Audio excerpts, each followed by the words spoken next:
പകർന്നിടുവാൻ നോക്കി നിന്നോരില്ല.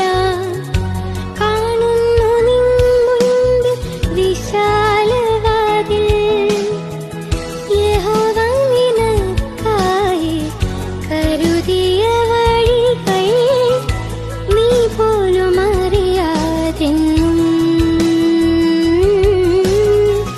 യഹോവ നിനക്കായി കരുതിയ